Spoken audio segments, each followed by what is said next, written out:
This is the highest point on Earth, a solitary spire of rock and ice reaching into the thin, frozen edges of our atmosphere. But height is not what makes it deadly. It is the absolute indifference of nature at its most extreme. Here, the laws of biology and physics are rewritten. You are not a guest on these peaks. You are a trespasser in a world that never intended for life to exist. A vertical grave for those who underestimate the power of the peak, and a temple of the sky for those who dare to survive it. The Himalayas, a chain of giants born from the collision of continents.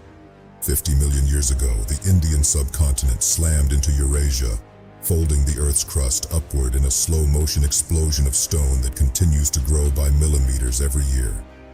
In this tectonic forge, what was once the bottom of the ancient Tethys Sea became the roof of the world. Evidence of this oceanic past remains etched in the peaks, where fossilized seashells are frozen in limestone miles above the reach of the tide. Mount Everest, Chomolungma, Mother Goddess of the world, standing at 8,048 meters, it is the ultimate testing ground for human ambition, but popularity has not tamed its inherent brutality. To climb it is to enter a dialogue with death.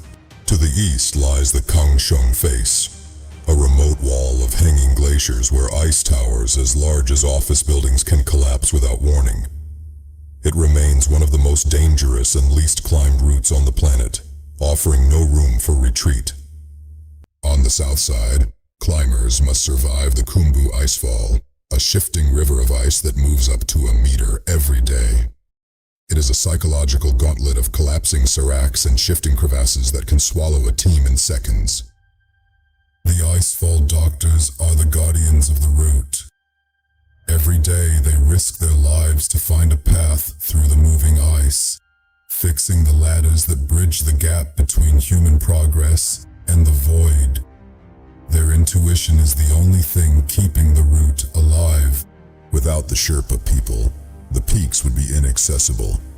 They carry the weight of the world's ambitions, navigating the most dangerous sections of the mountain dozens of times in a single season. Their strength is not just physical, it is spiritual. At 8,000 meters, you cross a biological threshold. You enter the death zone. Here, oxygen levels are 1/3 of what they are at sea level. Your body cannot sustain itself. It begins a terminal decay, consuming its own muscle and fat to survive. To compensate for the thin air, your kidneys trigger a massive surge in red blood cell production. Your blood thickens into a sludge, straining the heart and threatening to stall the very engines of life. Every pulse is a struggle against the thickening current. Hypoxia triggers lethal conditions. Hype fills the lungs with fluid, drowning you from within, while haste causes the brain to swell within the skull, leading to hallucinations, ataxia, and eventual collapse. Descent is the only cure, but the path down is long. Simple tasks like clipping a rope become impossible puzzles.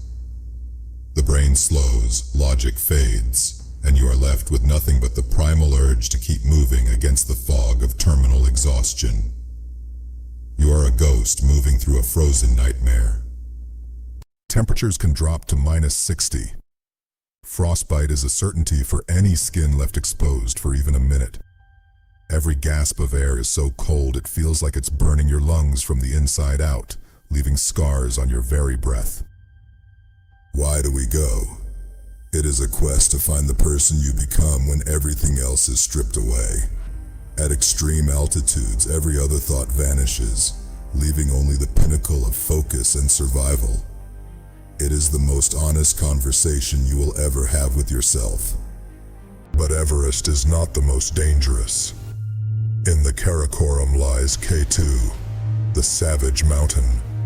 Relentless, technical, and statistically more lethal than any other peak in the range. It is a mountain that demands respect, and takes it by force if necessary. Its most feared feature is the bottleneck. Climbers must traverse directly beneath a massive overhanging ice cliff. It is like walking under a loaded gun any second without warning. Most of K2's victims are claimed here, in the shadow of the ice. History here is etched in betrayal and endurance. In 1954, Walter Bonatti was forced to survive an open bivouac at 8,100 meters after his teammates moved the camp, a deceit that lasted 50 years. His survival is a testament to the iron will of the human spirit. Then there is Annapurna, statistically the most dangerous mountain on Earth. 1 out of every 3 who reach the summit never return. It is a mountain of avalanches and technical brutality, where skill is often secondary to the whims of the wind. In 1950, Maurice Herzog and Louis Lacanal reached the first 8,000-meter summit on Annapurna. The price was horrific frostbite and amputations performed in the field without anesthetic.